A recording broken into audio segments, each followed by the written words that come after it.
Внимание, детокс. Какво е чувството, когато чуете тази дума? Най-често я свързваме с гладуване, с отслабване. Абсолютно навсякъде в момента, след празниците, всеки предлага детокс програми, как да прочистиме нашият организъм.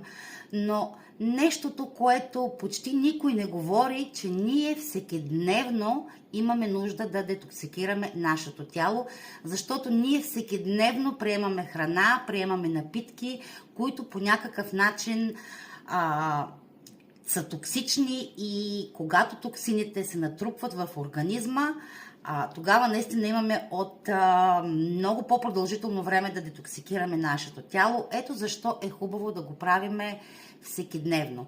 Обаче при едно условие. Да го правиме всекидневно с продукти, които не натоварват нашите черен дроб и бъбреци, защото повечето продукти, които се предлагат на пазара, натоварват тези две системи и това е най-лошото, което можем да направим.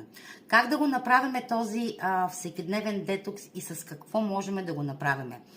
Най-натуралното нещо, с което можем да направим един всекидневен детокс, това е да приемаме водораслото ламинария, което по никакъв начин не натоварва черния дроб и бъбреците.